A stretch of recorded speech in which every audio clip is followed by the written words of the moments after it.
Thank you, everyone. I think the fact that we have a full house on a weekday in the middle of the afternoon can't speak enough about the issue at hand that we're deliberating. We are quite conscious and aware of the fact that we're between you and lunch, so we will make sure we'll give you plenty of food for thought. Keep your energies up. We've got a fantastic panel with us today, and I can't emphasize enough on the expertise and experience that we have on the table.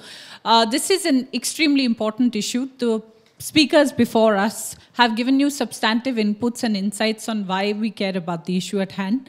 What we hope to do is look at some substantive recommendations and inputs come out of the panel. We've got Government of India with us, represented by Ms. Rajasree. The fact that you've got the eyes and ears of the government, my compliments to my colleague and previous moderator. You've done a fantastic job bringing out and outlining all the issues. I also thank ORF for putting the spotlight on a very, very important concern. So in this panel, what we're trying to do is look at industry, look at government, look at experts on the table, and some of the people who've been the architects of the national plan, and see how we can put the money where our mouth is, making sure that there are innovative financial models available that take us to that last mile, that take us from the ideas to the innovation and implementation stages. And money is very, very important. Though we've heard various speakers talk about the fact that most of the plans will not take economic imperatives into mind. But when we're looking at financing the renewable sector, the outlook of the sector, what kind of programs we're looking at, and the fact that there is a developing country and emerging economy at hand, there's likely to be a trade-off. I come from the Yes Global Institute, which is Yes Bank's think tank that looks at working around 13 different sectors. We've invested deeply in renewable energy and sustainability. And there are various reports that we've put out at some point in time. The EV report is the latest one. As a bank, we've upheld our commitment. We've made sure that we put out some of the first green bonds in the sector. We've also looked at financing several gigawatts, megawatts of power, the commitments that we've made in the sector. But I'll stop here because the issues at hand are very, very critical, and you've got all the requisite expertise on the table. The way we want to structure this is as a conversation, as a dialogue, so make sure you keep your observations, comments, and questions ready. I'd first like to request Ms. Rajasree Ray, who's the Joint Secretary, Ministry of Finance, to please make her opening statement and share with us the government perspective, because we've seen the needle move, we've seen the right noises, we've seen the rhetoric, we've also heard the right kind of commitments being made for the climate change issue at hand. And we've also seen the US take a back seat. So this is an important time for both India and China.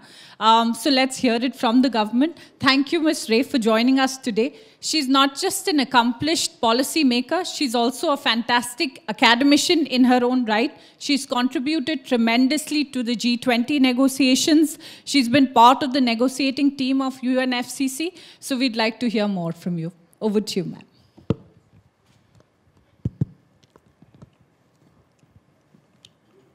Thank you very much, and thanks organizers for this opportunity to be here. First correction, I'm an economic advisor in the Department of Economic Affairs. I'm not Joint Secretary in the Department of Economic Affairs, so that is my designation. And first point I would like to make when we talk about India's, the title is here, low carbon transition. So the point which I would like to make when we talk about India's low carbon development is that it depends, it's anchored in our national circumstances, the resource endowments of our country, the country priorities, national priorities, and also the stage of development of the economy. So our low carbon development anchors in these important principles: national circumstances, resource endowments, national priorities, and the stage of development of the economy. So when we talk about broadly the environment and climate change, yes, India has a national policy framework on environment and climate change. We do have our national action plan on climate change, and we have our we put on the table the nationally determined contributions, the Paris Pledge, and these are going to guide us in our climate actions and low carbon development which we talk about will have to be anchored under that. So the broad policy initiatives of these policy initiatives are primarily driven by the central government, but the states also support and complement the actions. That can be seen from the fact that there are we do have state action plans on climate change on the table. 32 states and union territories have put those state action plans on climate change on the table in alignment with the National Action Plan on Climate Change. So when I'm talking about low carbon development, one of the components which we can say as a part of the climate change policy, what we try to achieve here is what we strive to achieve here is what is there in those documents. And if we talk about climate aspirational goal which we took way back in 2009 and 10, that is that 20 to 25% reduction in emission intensity of GDP by 2020. And we do have some figures which is available that our emission intensity of GDP has decreased by 12% between 2005 and 2010. And and as per the post-2020, as per the Paris Agreement, what we have stated is that 33 to 35% of reduction in emission intensity by 2030 compared to 2005 levels. So in order to achieve that, we do have we do have policy framework, and that has galvanized immense interest in the country. Then we can see what we have achieved in terms of the renewable energy capacity addition in the last few years, which we are witnessing. But the point which I would like to make here is that the key to achieve whatever whatever the aspirational goals which we have put is the affordable financing. How affordable the financing is for these sectors. Of course, one can, the Paris Agreement part or the UNFCCC negotiations, but the external barriers, external financing, that is a very key important. But at the same time, domestically, what we do have in terms of cost of borrowing in the economy, so that the way to put the way to attract investments for this sector is that you present it as a less risky proposition. Is it happening? Is that what we need to do in order to achieve that? So that is a very key constraint which I see in order to when we pursue these goals of what we have in our nationally determined contributions. But in terms of policy certainty, I would say that at the global level, you have a Paris Agreement which talks about a trajectory, a development path, and the investors community has that kind of policy certainty at the global level. And at the national level, we do have 2030, up to 2030, our nationally determined contributions and what it strives to achieve. But the point is that there are immense financial requirements. And the low carbon development or the transition which we are talking about requires substantial additional investment. And if we look at the preliminary estimates, which is there in the NDC, it talks about $2.5 trillion for the period 2015 to 2030. So that is the kind of magnitude of resources, the enormity of resources which we are talking in order to achieve achieve the climate goals which we have set for ourselves. And there are various other estimates also. IFC has come out with an estimate of 3.1 trillion for the period 2018 to 2030. And we do have the earlier, before 2015, we did have that low carbon strategy report from the then Planning Commission, which also talk about more than $830 billion in order to achieve only the low carbon growth scenario. So these are the numbers which we are talking about, and how do we raise these resources is going to be extremely difficult discussions which we are doing. And if we look at the current actions or climate actions, it's largely supported by the domestic budgetary support, but at the same time we have attempted a mix of instruments, different types of finance and financial instruments, and that is relevant for different objectives and in different contexts. So there are different sources. The enormity of resources are very high. All sources are very important. Public finance is very important. And at the international negotiations, we have always stated that international public finance for climate actions is a critical enabler. So that part is very important. And at the same time, as a responsible country, India will try to take actions. It can pursue to the extent its capacities permit.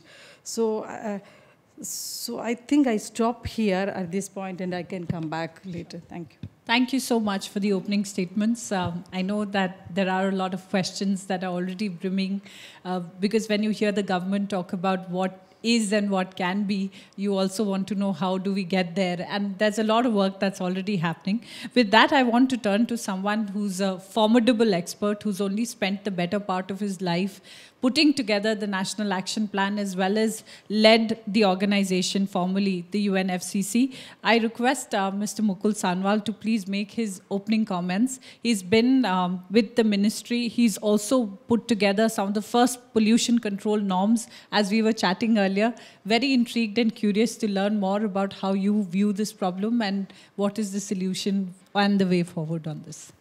Thank you, Mukul. Thank you. Thank you for the kind words. Let me start by saying that I've been fortunate to be able to visit China in some capacity or the other almost every year since 1991. I go there even now to teach in Tsinghua University. From almost 99% cycles to a developed country status. I think the important point I want to make using that as an example is that climate change is a trend and sustainable development is an agenda. Now we are marrying both together as part of national policy because we are focusing primarily on the prosperity and well-being of our citizens, just as China did.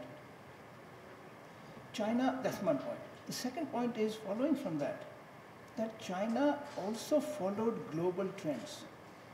And we are doing the same in a way. And so we have to really look at what trends we need to modify if you agree that we are also following global trends. For example, what did China do different? Nothing. The key difference was, to use a very common example really, that in 3 years, China set up cement capacity equal to the cement capacity established by the United States over 100 years, which means basically they accelerated their urbanization, they accelerated their infrastructure development. And what follows from that for our discussion is that, like the United States, Europe, they had urbanized by 1972. Stockholm Conference, 75% of them were living in cities. We have to go through a phase of pollution, because there is no substitute for the kind of coal, for the kind of pollution that is generated by its production of steel and iron. That kind of heating cannot be substituted by electric arc furnace, for example. So we have to be prepared to go through that phase. Why was China's urban pollution in Beijing so heavy? I used to be there teaching 6, 7, 8 years back. Students would say, what are you doing outside? Get inside. There's a red alert. Clear blue sky. But ozone levels very high. And why did it come down? Because their urbanization process has stabilized. They have stabilized on new addition of steel and cement. Infrastructure is stabilizing. That is one point I want to make. So, if you agree with that again now, then we need to look at renewable energy or the kind of things we are talking about in climate change in a more broader perspective. Renewable energy is not a source. we should not see it as a source of energy, but as a transition or as a transformational element, because you are really transforming the energy sector. And along with that, we are transforming the urbanization, the transport, and the urban sector as well, if we are, as we are like the rest of the world, really planning for a second revolution of doing away with the internal combustion engine itself and getting into electric vehicles and more electricity. Today, 1/5 of energy use, electricity is only 1/5 of energy use.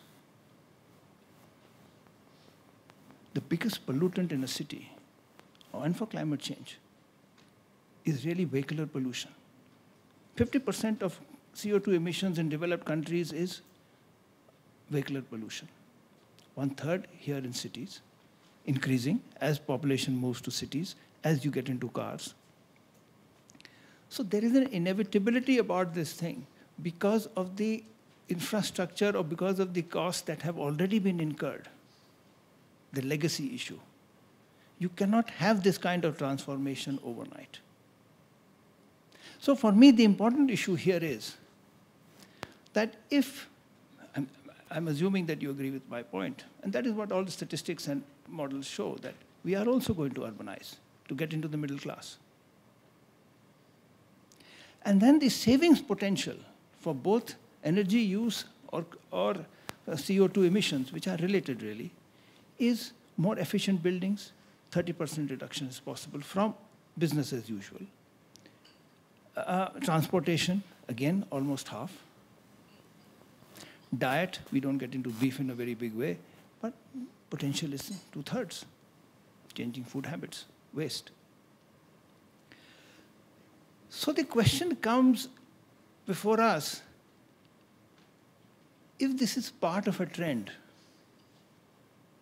not only climate change, but also urbanization, the middle class, the automobiles, the urban buildings, the consumption patterns, then should we not, as a country, start looking at modifying these trends?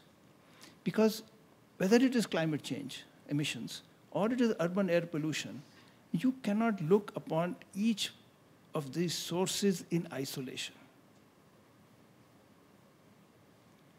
The big issue, we had this discussion a little earlier here, how much of it is environmental, how much of it is man-made.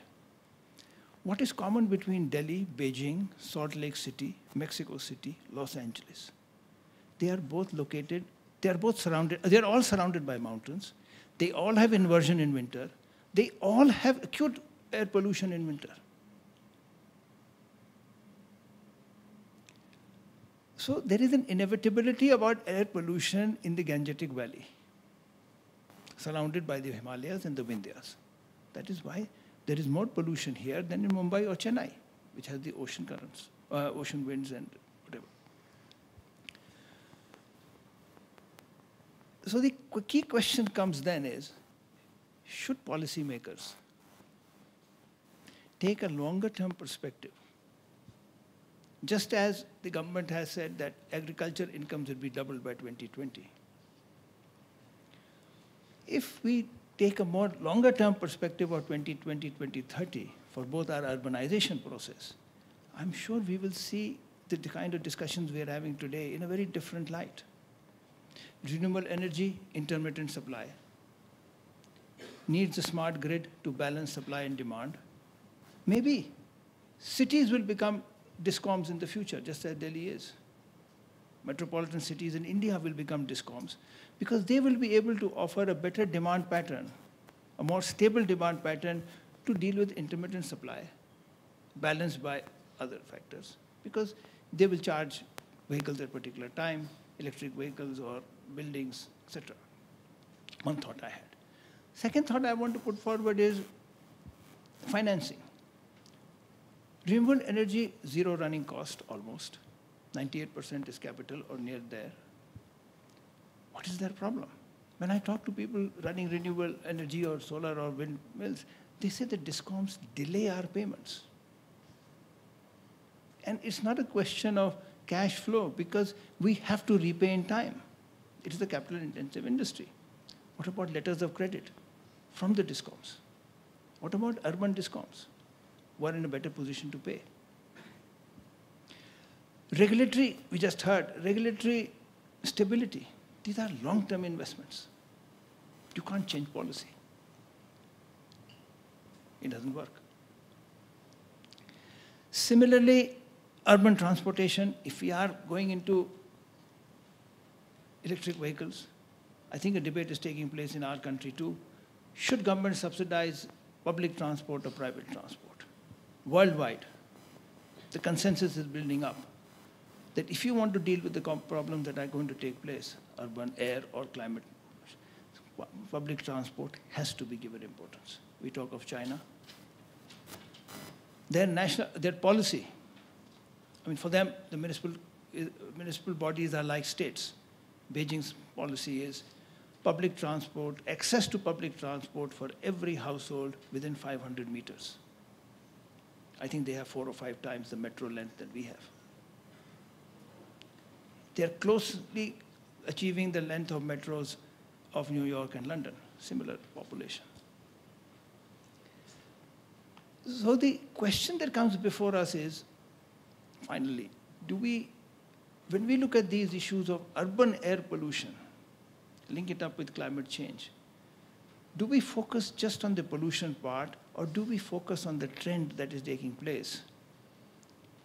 That will give a better appreciation, frame the question differently, maybe give us a better appreciation, get more support for it, get more finance for it. Because you are just not looking at just the, for example, renewable energy as such, as a source of energy. You're looking at it as part of a new system. And then you are looking at the kind of returns that they are going to get from urban areas or from other consumers. And new instruments will come up. Pension funds and others are prepared to give us money if there is regulatory certainty. And regulatory certainty is probably easier if we reframe the issue. Thank you. Thank you so much, Mukul. Like any good expert, you leave us with a lot of questions, and of course an existential one at that, where how do we view the problem at hand? And I think this is also a fantastic segue for me to bring on board my next speaker. Gurpreet, I turn to you now. We've looked at the regulatory issues, we've also looked at framing the problem at hand, and also looked at the interventions and global trends. You're someone who advises and consults global operations. You're the India director for ICF. You manage the operations. You also tell people how we work in India, which can be fairly complex, to put it gently. It is also a problem that is unique in many, many ways. So what would be your, when we're looking at financing as a whole, and I'd pose that question also to Taponeel, whether it's stability of projects, whether it's the structure in which financing would happen for renewables, how would you view this issue at hand, and what, according to you, would be the way forward for us? Sure, thank you. I think we've had a couple of very good people talk about their thoughts on what is important.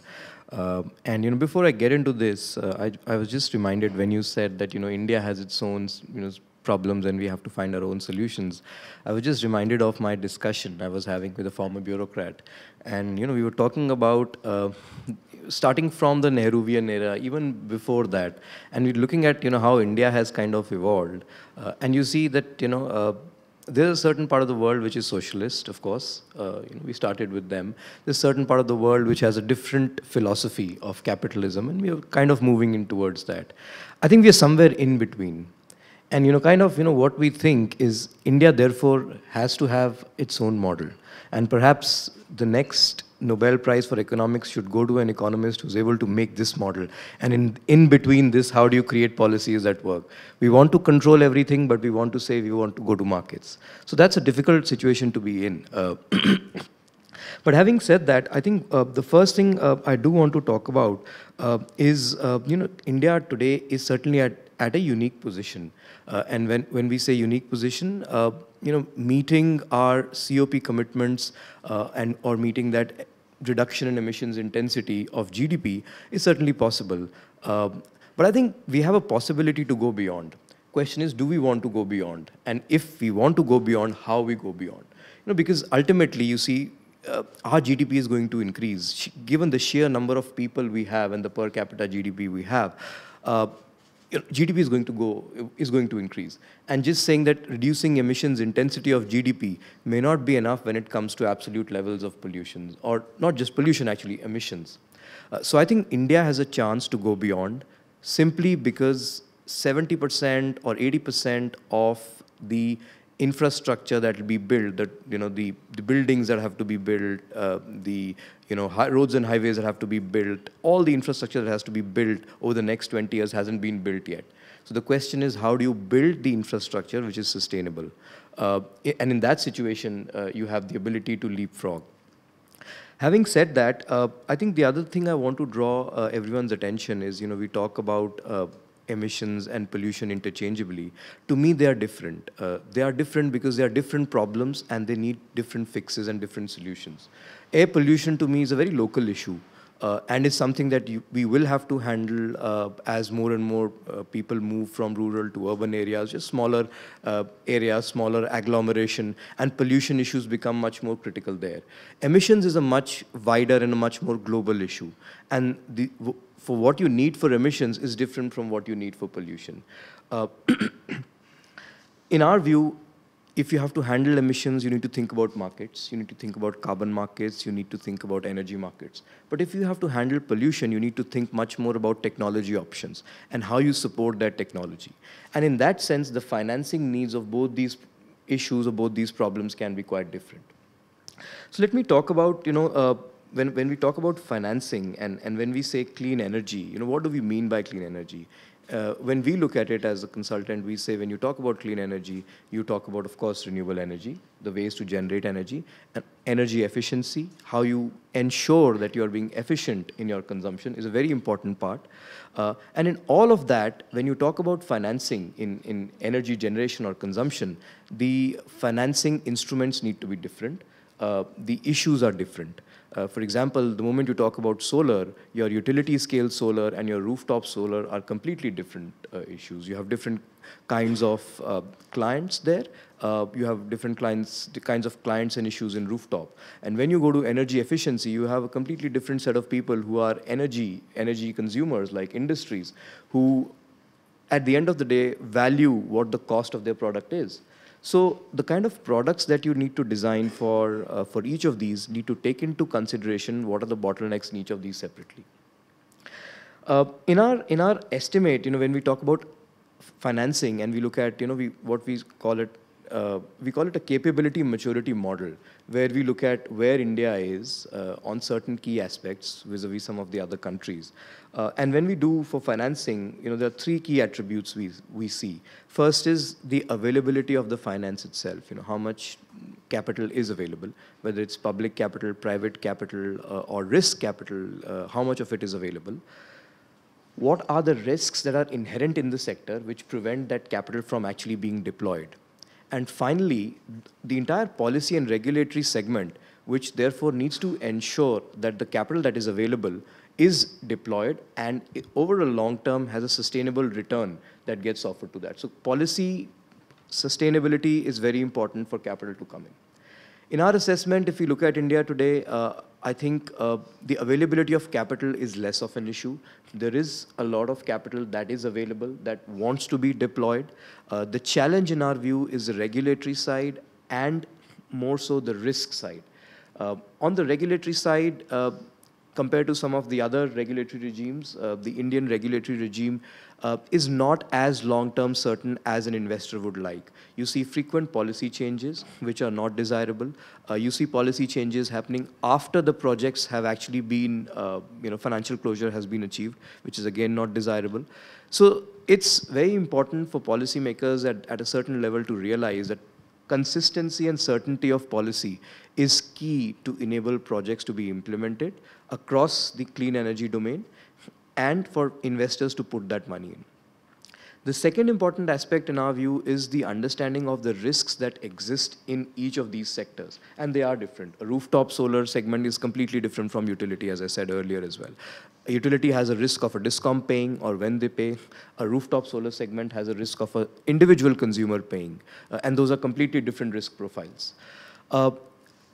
understanding the risks and therefore being able to develop innovative financial products. And I think here is where also the financial community needs to step in, to really understand those risks and develop financial products that are able to somehow mitigate some of those risks. So things like partial risk guarantee or other instruments which are supported through, say, line of credits could possibly be some of the solutions. But I think the other aspect, therefore, is the capacity building of the Indian financial institutions about the technology aspect.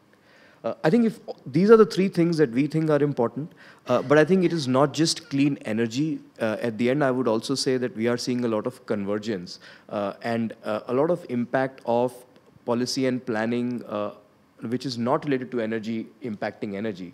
Give a simple example. If you're doing town planning, and if you've not done the town planning well enough, and you have major traffic jams in the city already, just imagine the pollution and the emissions that you are creating with that. And if you're able to do that better, and if you're able to do those developments in a better way, you're immediately reducing the issue at hand. So, I mean, I just stop with that. I have a lot of things to say, but I think let me just stop here and happy to take questions later on. Thank you. Thank you so much. Gurpreet, it's not just the fact that you bring alive some of those dry financial issues and the fact that you speak to capacity building. You also raised a very, very important issue, which is about there was rationale around how cities were built and the fact that there would not be permissions for high rises when you would expect congestion. A lot of it is not just purely financial or economical. When we're looking at India's transformation to a low carbon transmission format where it's a lifestyle change. It is also a change when we look at way of life. So a lot of sensitization, even when we work towards the EV report, one of the biggest concerns was user engagement and sensitization. It wasn't just the initial cost of investment, but do I have the aptitude? Do I have the understanding? And then the ecosystem also comes in. So the way we view regulatory and policy issues around transformation, equally critical. And that brings me to one of our last speakers on the panel, because we did want someone who's actually looked at financial models, who's invested in such propositions to talk to us about some innovations. At this point, I also want to give a shout out to Aparajit and the excellent paper that he's put together, which is one of the most comprehensive, fluid documents that we've looked at when identifying barriers. And this is something that Taponeel comes with such a huge variety of global experience. He's worked across markets. He's currently the CEO of Development Tracks. These are things that we'd love to hear him speak to when it comes to, you know, why a government decides to go with the Swiss model and not the Australian model, despite the fact that there'll be a delay of 30 months from the date that the bid is put out. Why is it that there is still fear about the legal honoring of contracts when we look at the fact that there is ranking? And it's correct when our previous speakers speak to the point of long-term gestation periods when pension funds would expect guaranteed returns, when they'd like their investments to be hedged, when they'd like to see more stability. So, Taponeel, all yours. I hope that we look at more solutions and also a few relevant questions that take us in the right direction forward. Sure, thank you. It's an absolute pleasure being here. So I'll just give a brief overview of my thoughts on the topic of financing India's low-carbon transition, as well as how do we expedite the process. So the overarching theme is essentially how do we get investors, private investors, both sitting abroad, and the government, the multilateral institutions, and the export credit agencies to work together. The first point is, obviously we realize these. What my point is that we need to realize this even more is, one is, private capital from abroad, which is insurance companies and pension funds, firstly, are constrained in terms of taking on construction risk in India. So it's very, very important that, and the government does realize it, that going forward, we work towards how do we essentially take the construction phase of the risk away from them and mobilize the capital to various different mechanisms such as TOT auctions or privatizations, asset monetizations. The second fact is that the pension funds and insurance companies abroad are a very diverse set. So there are people who can operate assets. There are people who are institutions that are smaller, I mean, relatively smaller than the larger sovereign funds who are not interested in operating assets, interested in being financial investors. There's large investors such as the Norwegian Sovereign Fund, which is $1 trillion under management, who only invest in listed infrastructure. So they're not going to invest in unlisted infrastructure, which means India needs to create, and we have created InvITs, infrastructure investment trusts. But the question is, how do we ensure that those assets, those platforms, essentially become an alternative capital market? Is InvITs going to be that solution? Maybe. But we need to keep ensuring that policy is looking at that as to why and how we attract more capital into that. And the third is, as Mr. Sanwal correctly mentioned, is contract enforcement and expedited legal recourse, because that will be absolutely essential to get that money in. The second important point is that which projects or which sectors, and the government is very aware of it and they are working towards it, but again, it's something we need to build on, is which sectors does the government need to be a facilitator of business, such as, I mean, renewable energy generation is a sector where we've seen private capital come in from abroad, team up with local developers, and which sectors perhaps the government needs to be a facilitator and use public expenditure. So coming from the previous panel, there was large-scale waste management infrastructure. Maybe that is something where we need to use public expenditure. And the third is, how do we ensure that the entire infrastructure ecosystem is also being enabled? So if we're having a lot of auctions in renewable energy generation, how do we ensure that, as a few panelists have pointed out, is how do we ensure that the grid infrastructure is being built up in the same capacity? So for every dollar coming into generation, how do we ensure that the grid is being built up, both in terms of actually building greenfield transmission infrastructure, as well as making the grid smarter? Because at the end of the day, the generation of energy could be at a certain place and the consumption could be at a certain place. The second large-scale ecosystem that we need is an interest rate market that is even more sophisticated than the one that we have today in terms of the financial architecture. Because to give people the risk hedging instruments, to give people the capacity to hedge duration risk, hedge spread risk, and to essentially allocate their capital into the risk that they consider to be their expertise. At the end of the day, if I am a large investor and I want to invest into the corporate bond of a large renewable energy developer, my skill set is possibly understanding credit risk between the 25-year corporate bonds interest rate and the 25-year swap rate or the 25-year government bond. So that's what I specialize in. I'm not interested in taking on curve risk. I'm not interested in having a view on central bank policy. So having those instruments, and that's a very long-term game. You need to have a lot of different infrastructures to build up that on the financial architecture side, and that will enable the low-carbon transition, financing the low-carbon transition to be both expedited as well as having larger pools of capital coming in. Thank you. Thank you so much. Before we open the floor for questions and comments, just one quick set of maybe that they could elicit Twitter responses. I just want to start with you, Mukul, first. When we did speak about the conversation of about 600 million new users coming into cities, and we were looking at electrification of those new users and the options for a low carbon transition. How do you configure that in the National Action Plan? What is the solution? Is there some thought that's already on in that direction? First National Action Plan, actually prepared by the Ministry of Science and Technology, under Mr. Kapil Sibal at that time, went to the cabinet, was really a response to the needs of the climate change treaty. But when we talk of climate change today, it's really a response to our own development trajectory, that if we are going to be a 10 trillion economy, we need to draw lessons from others and do it in a more cost-effective, more socially responsible, or a better manner.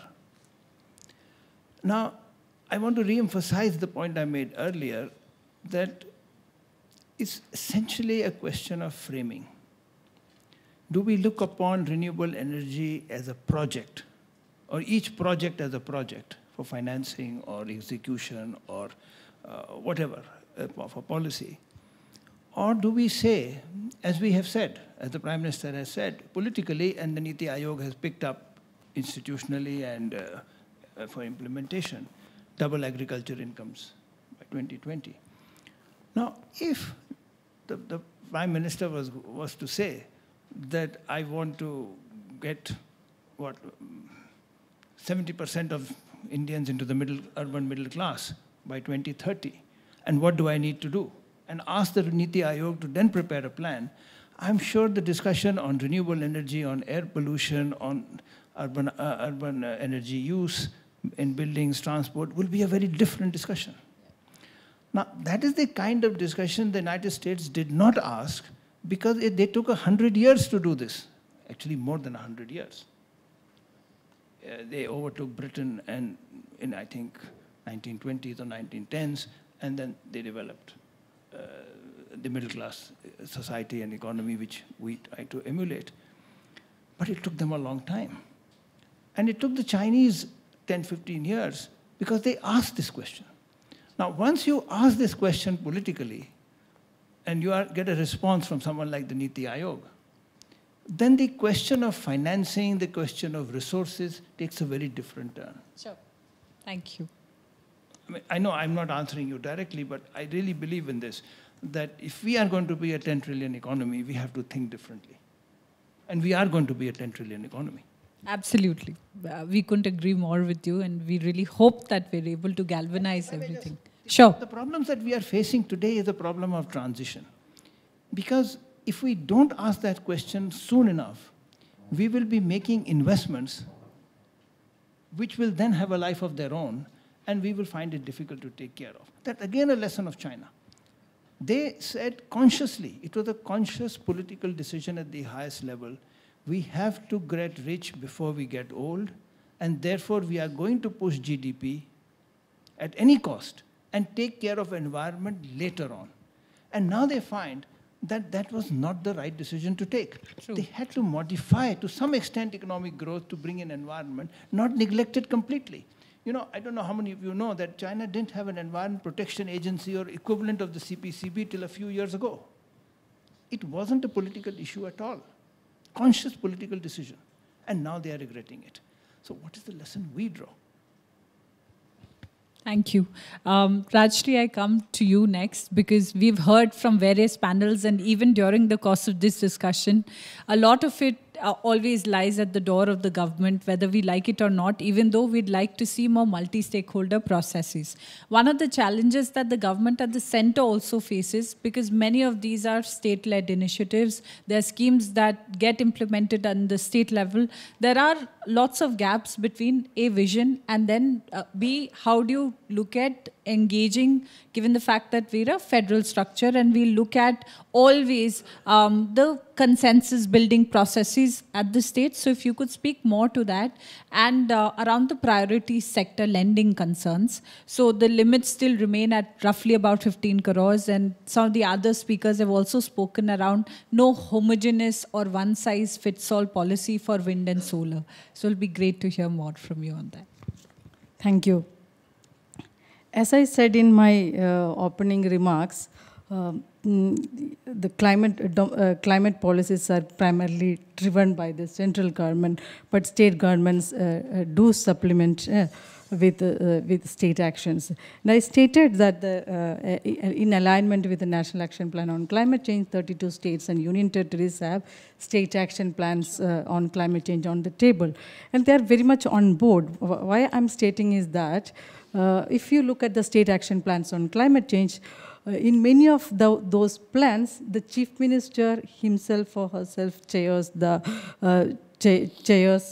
committee which coordinates the state action plans on climate. So you get the highest level of political attention in the state to implement. That is one part of it, and I also stated that as far as our pre-2020 goal is concerned, we have a figure which is the 12% reduction, emission intensity reduction we have achieved. So, of course, I'm not saying that we don't have room for improvement. Definitely, a lot of challenges are there, a lot of constraints are, we need to improve it. But the point which I'm making is that we have delivered on that 12% emission intensity reduction. So one can't argue that it is just delivered by the central government buildings or something like that. It has been, that has been delivered by the country in which state governments and all the stakeholders are very much a part of it. So I don't see a kind of disconnect there. Of course, we need to further work on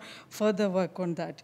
And if we look at the state's actions, in terms of finances also, we do have concrete examples which were in some states have conceived the idea of state funds for addressing climate change, like Gujarat has an example, Maharashtra has an example of the state funds. So of course, you need to have that capacity building, awareness, all those things. But the point is that what I'm trying to make is that they are aware of the challenges, and in alignment with the center, they are conceiving the policies and devising the policies and trying to implement it. And definitely, state action plans is not a static document. It's a lively and dynamic document which will further incorporate what the directions from the Paris Agreement is and what the directions from our post-2020 actions, the nationally determined contributions. I want to give a very good example of state climate change action. Recently, Green Climate Fund through NABARD. NABARD is the implementing entity, as the accredited entity. NABARD got a GCF board approved a project which will be implemented by the state government of Orissa. It's an adaptation project with some cross-cutting mitigation benefits also in terms of solar applications and all. So the resources is coming from an international climate fund, which is a dedicated climate fund. It has been recommended by the central government interministerial committee to the board of the GCF, and it will be implemented by the state government of Odisha. And there is almost 1/3 of those resources are coming from Green Climate Fund, and the rest is coming from the state government. So there are successful examples which we can show, but that doesn't mean that I'm trying to make an argument that means everything has fallen in place. Definitely, we need to work further very hard to achieve the kind of objectives we have set for ourselves. I would like to make another point, which I think I should have made it in my opening remarks. Is when we talk about, I heard that we need to enhance the kind of means maybe enhancing the ambition. I think that is what I heard from one of the panelists. We need to be very careful about when we talk about this enhancing the image. What we have already said, it's one target in the it's one point in the NDC that we need to achieve 33 to 35% emission intensity reduction by 2030 compared to 2005 levels. That is one. But if we look at very carefully what NDC says, it has sectoral targets like this. There is a non-fossil fuel-based electricity, cumulative electricity capacity. That is one sector. You have a forestry target also inside the adaptation, but inside the NDC. But what I would like to mention here is that if we look at the vulnerabilities which we are going to face as a country, it's huge. There are various studies which scientific studies which has come out with that, the vulnerabilities, and adaptation is an integral part of the NDC. And in order to achieve those enhanced capacities to deal with the extreme vulnerabilities which we would be facing going forward, and the resources for that is extremely huge.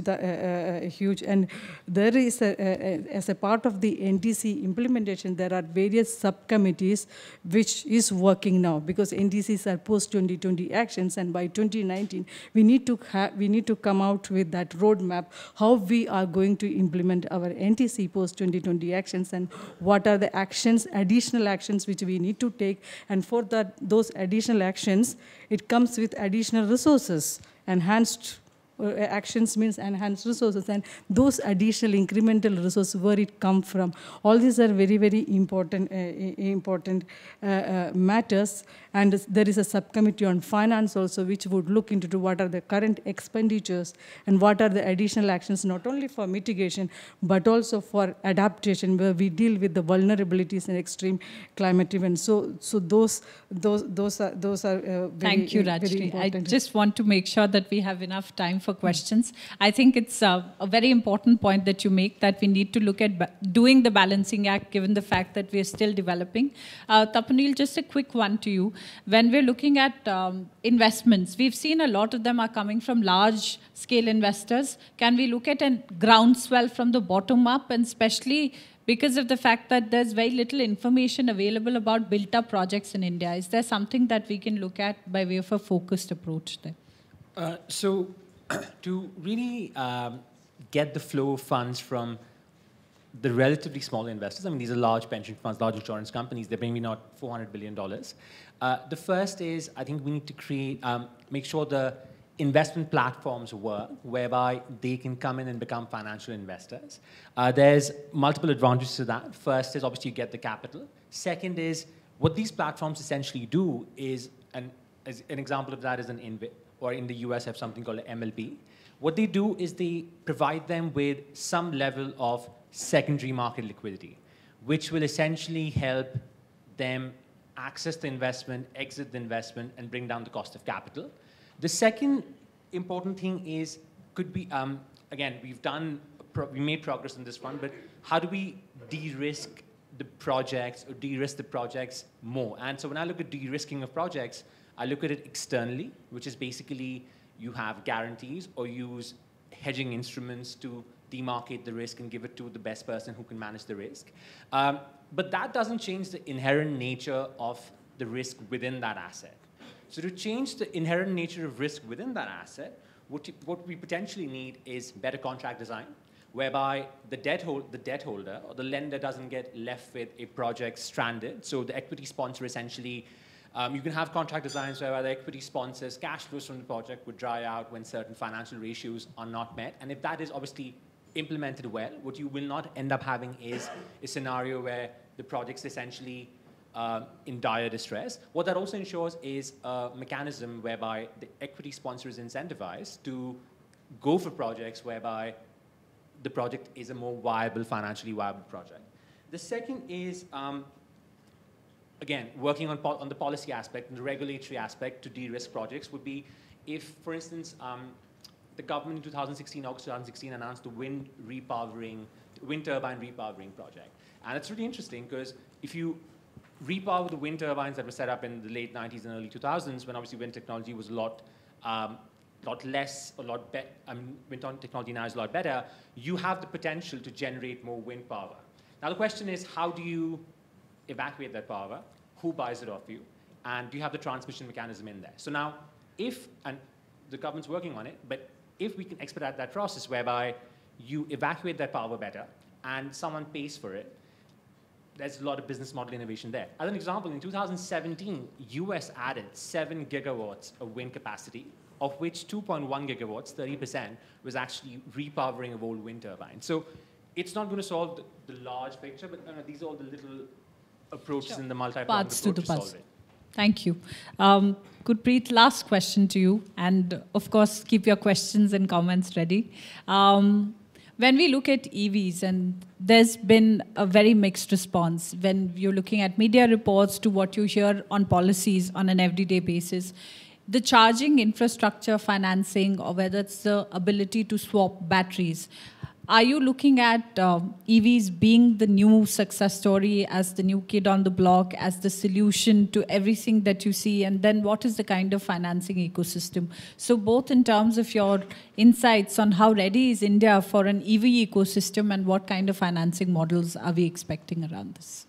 Thank you. So I think it's certain, you said it, it's probably the new kid on the block, but I say, it's been there, it's been a new kid for the last 1 or 2 years. And now probably it's not so new anymore.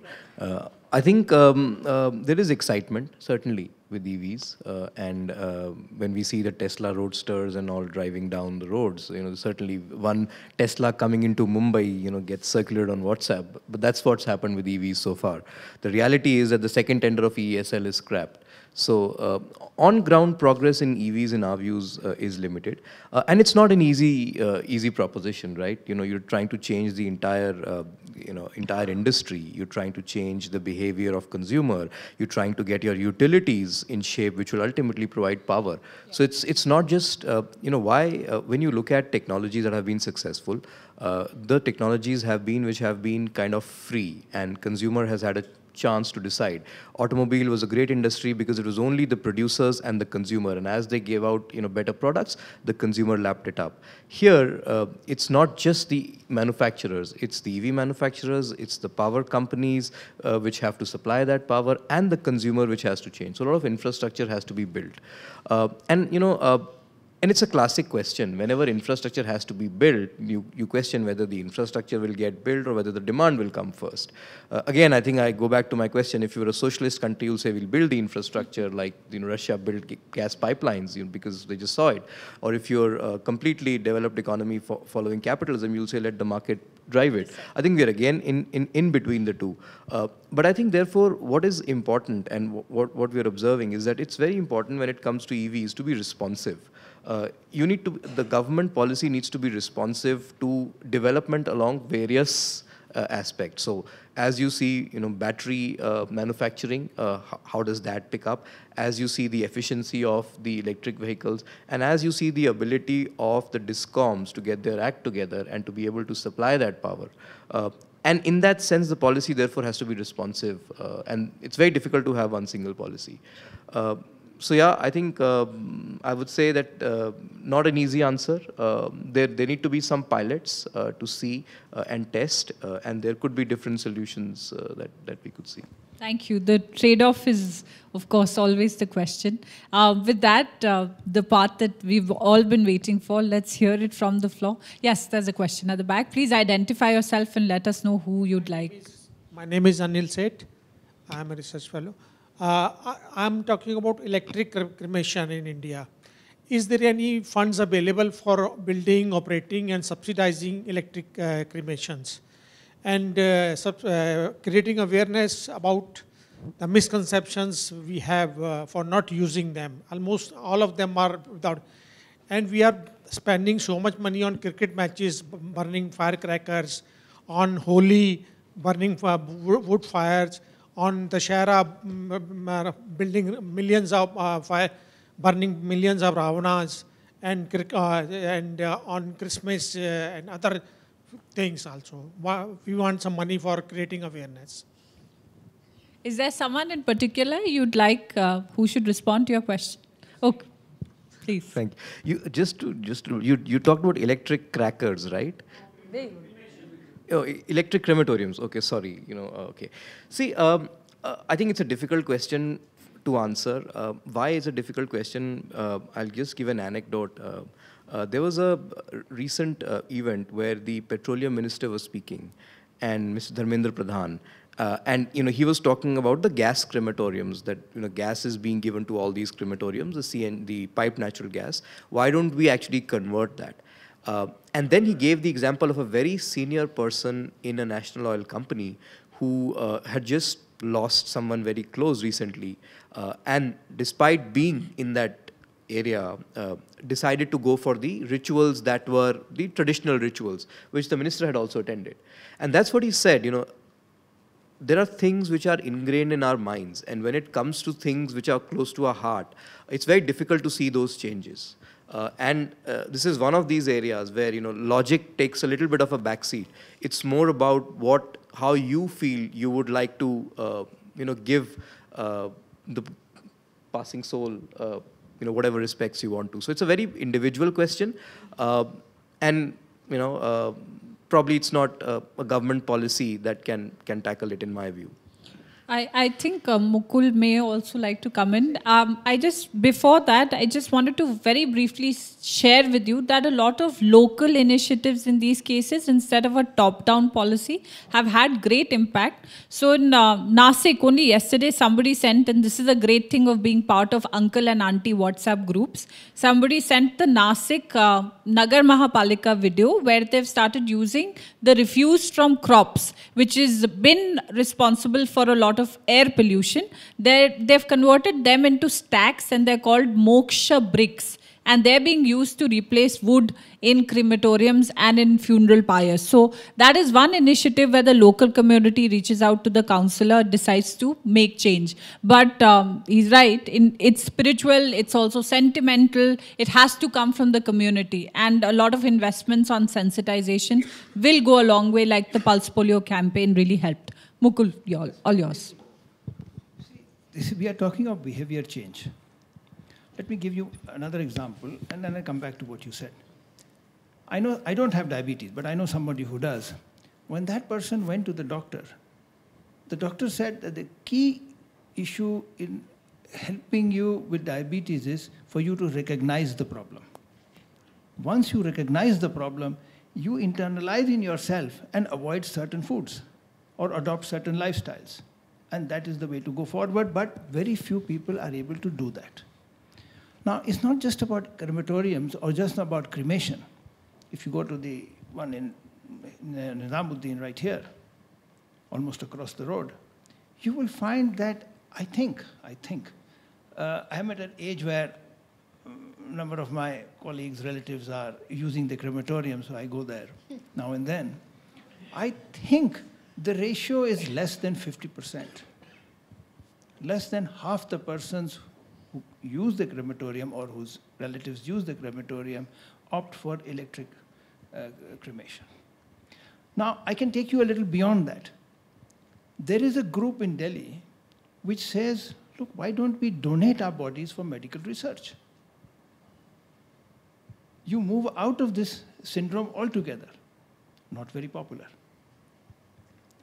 So the question is that the government's role in this can only be to facilitate, which government has done. But behavior change is very, very difficult. And behavior, I mean, why are we going very far? The Supreme Court is hearing a legislation on Sabrimala. What are they saying? Is it intrinsic to your religious belief? Then we cannot interfere. So it's a very difficult behavior change, particularly where religious beliefs come in. It's very, very difficult. And government can go, as I said, the Supreme Court is acknowledging it right now, hearing the Sabrimala discussion, that you can only go that far and not further. Thank you. Let's get some more questions. Hi, I'm Gautam from Chugh Innovation. We make this emission capture device which captures emissions from, particulate matter emissions from diesel generators. So a lot of times what happens is when we talk to prospective clients, they ask what is the ROI on it. And I get that, they want some monetary benefit out of it. And you can only reach up till a certain limit, that there is a social ROI and there's a health ROI on this. And when they ask that, even I sympathize with them. And so what my question was, is there any way so there are all these rating systems which are there which give motivation to them, but I only feel it's to a certain limit. Now, is there any way we can provide monetary benefits? Say, for example, there was a carbon credit system now which has crashed out, but it might come back again. So just wanted to ask on that whole system and what can be done on that. Thank you. Rajasree, would you like to respond to that? Economic incentives. I think I will be able to answer it in a very broad sense only. As I stated, climate actions are a priority. So any actions which falls in that purview, that would be a priority. I just want to bring one point here, not necessarily related to this particular question. If we look at the terms of reference of the 15th Finance Commission, climate change is explicitly coming out in that terms of reference, in terms of demand for resources, and means in the same sentence independence as what we talk about when we what we are talking about defense, Indian and security. So it's clearly coming in the terms of reference, and it's a priority. Coming to carbon credits, yes, Paris Agreement in its Article 6 talks about a kind of carbon credit mechanisms for which the negotiations are going on, and we expect that by end of 2018 we come out with a kind of rules, modalities for having a global carbon credit mechanism. Basically, it's called Sustainable Development Mechanism. So we expect that to come. Thank you. Thank you. Yes, question at the back. Please identify yourself and let us know who you'd like from the panel to respond. I'm Subi, and I'm here on behalf of the European Climate Foundation. My question is to Taponeel. So as of now, if we look at the RE sector, most of the finances that are being geared towards it are largely foreign. How do we actually mobilize Indian finances to support the RE infrastructure? How do we shift them away from financing fossil fuels as of now in India? Sure.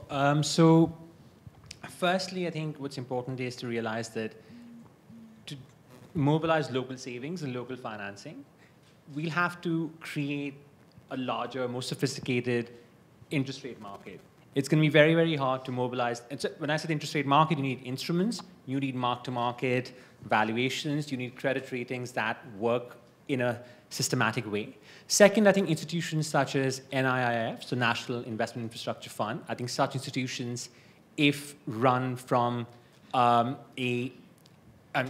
I'm sure hopefully it's going to be run from a complete business perspective, so in how the Temasek or the GICs of the world run, I think there's potential to mobilize local funding through that in terms of coming in with guarantee structures, coming in to take the risk at the top of the tranche. I think what's also very important to realize is, and I was at a conference 2 weeks back in Singapore with some of the largest infrastructure investors, is to actually mobilize a lot of foreign private capital as well, you actually need local funding in these projects, because the local markets need to show that they've got skin in the game, because a lot of investors, not necessarily in renewable energy, but in a lot of countries, including developed countries, have had poor experiences because there was no local funding. So to answer your question broadly, you need the larger capital markets to work, the interest rate markets to work, and institutions such as NIIF have to deliver value in that space. Gurpreet, you wanted to I just add one thing, and I think it's not new. We've heard about the case being made for a green bank in India. And I think it's been talked about for a long time. And if you're able to create that green bank, it becomes very easy to mobilize local capital. You could have tax-free bonds like you have for IRFC or NHB or any of the other banks which are, or financial institutions which focus on a particular sector. If you're able to create a green bank, you'll find it very easy to raise public capital through bonds or other instruments. Short point, Mukul. Please, you wanted to add to this? Then we'll take the question. There was a second part to her question, and that was, if I heard you correctly, how do you move funds away from coal? Now, that's a very different kind of question, because even if you look at the International Energy Agency's projection for India or for other countries in our level of development, they are saying that our per capita emissions of CO2, even in 2035, are going to be below the global average. The need for electricity, our per capita consumption of electricity today, we say that we have more people without access to electricity than sub-Saharan Africa.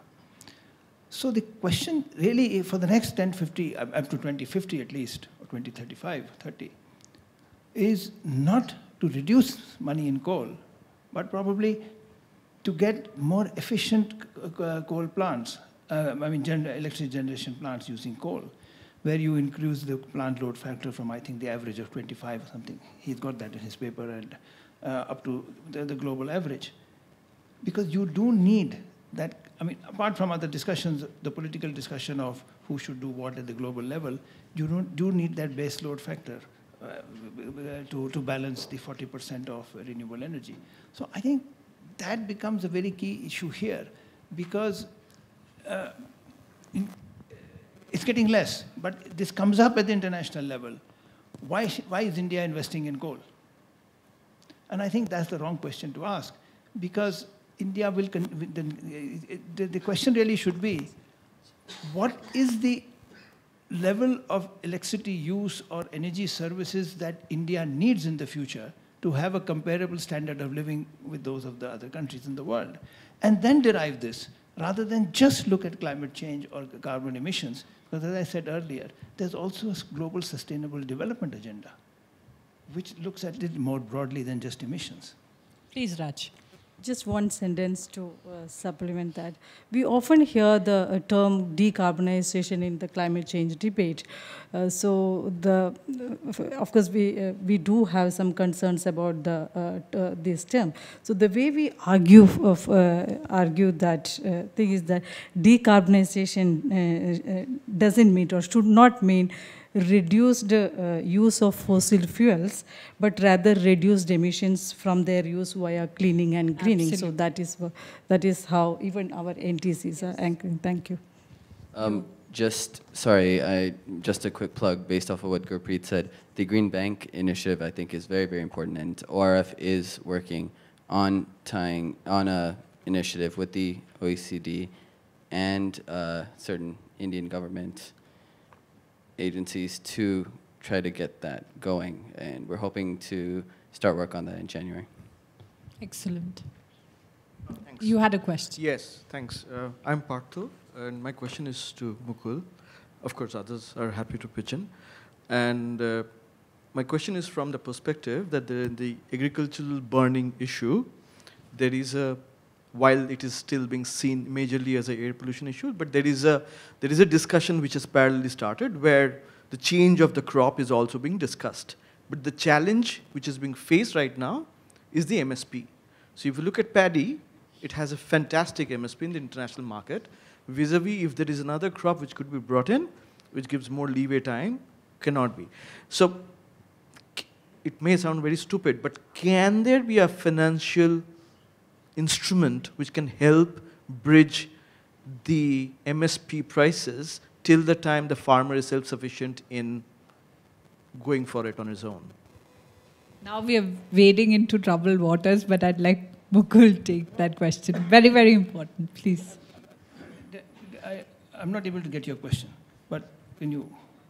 Yes, my question is that since there's a very big difference between the MSP international prices for paddy vis-a-vis any other price that any other crop that is being chosen. So how can financial instruments help there? You see, as she said, this is not about finance.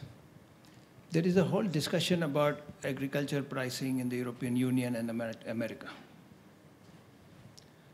China is not importing milk, so America is sitting on, I think, 1 lakh tons of cheese, and more milk is being converted to cheese. You have the same phenomenon in Europe. So, and we are now surplus in milk, a lot of agricultural products. So the question comes is, let me ask you a counter question. I won't take too much time. Why are you linking it up with air pollution?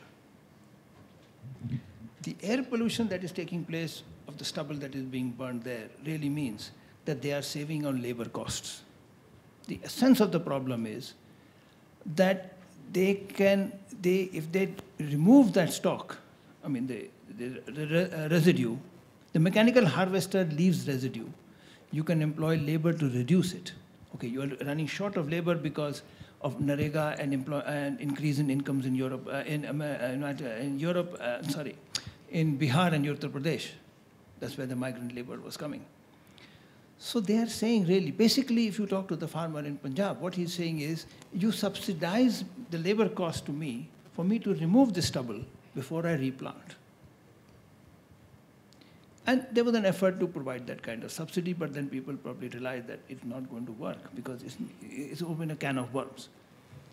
The question again I would put to you, counter question in a sense, is that, and it was provided by her a little earlier, we asked them to cultivate paddy.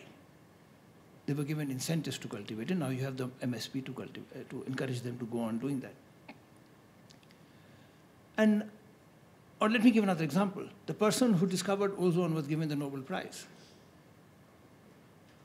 as an inert gas to be used in spaceships, and then it became a global problem called the ozone problem. So that's a legacy issue there. I would go to the extent of saying, is it really such a big deal? I know this is not the audience for me to raise this issue, but I think maybe it is food for thought for you. Is it really such a big issue? Or is it an issue of the urban middle class, the upper middle class? Soot. Come on, it's not even PM 2.5. It's an irritant. We should be worrying about the chemical pollution that is floating around in PM 10, PM 2, and 2.5. It irritates us, it causes cough and watery eyes, and upper middle class doesn't like it.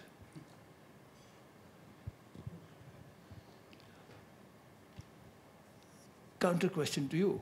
Is that the biggest problem of urban air pollution in Delhi?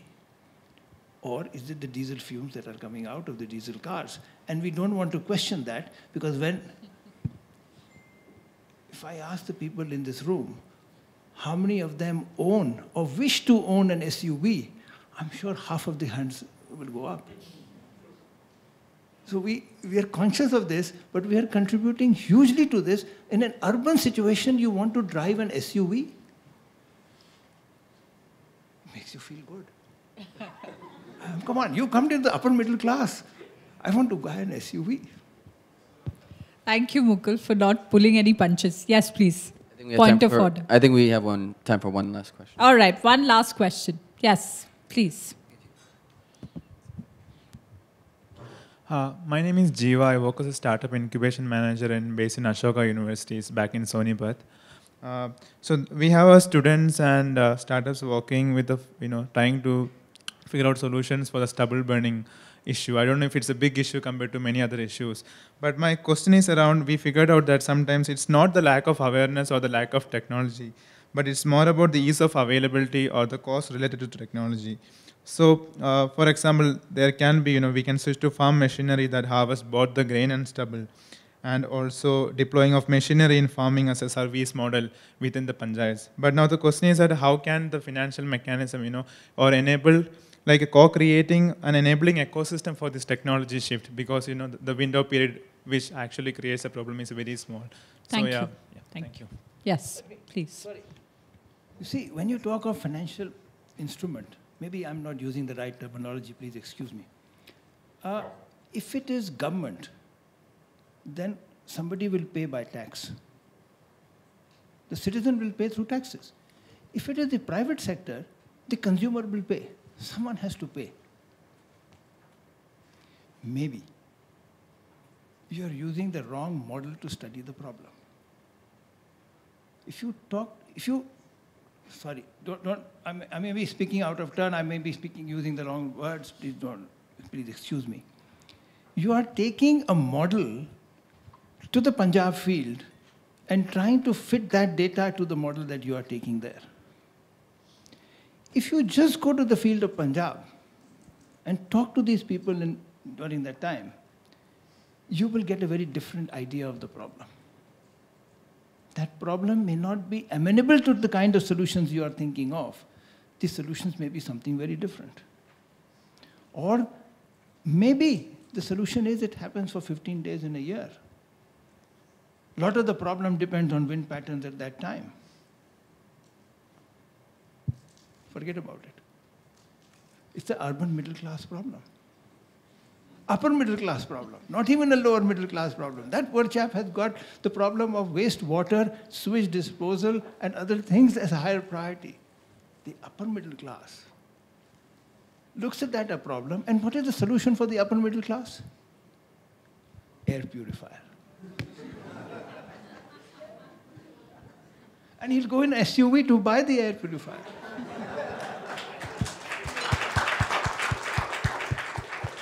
Thank you so much, Mukul, on that really happy note. And the fact that we've had such a candid discussion on one of the biggest issues facing us today, I really want to thank all my panelists for being so forthright, so sincere and honest, and also so pervasive in the kind of solutions that they're proposing. You've been a fantastic audience. Thank you for your questions, your comments, and your observation. I also want to call out and thank ORF once again for putting together this very engaging discussion. And I hope some of the recommendations, especially the fact that we're looking at the right lens to view the problem, as Mukul outlined, along with financial instruments that will bring out tangible solutions to this problem.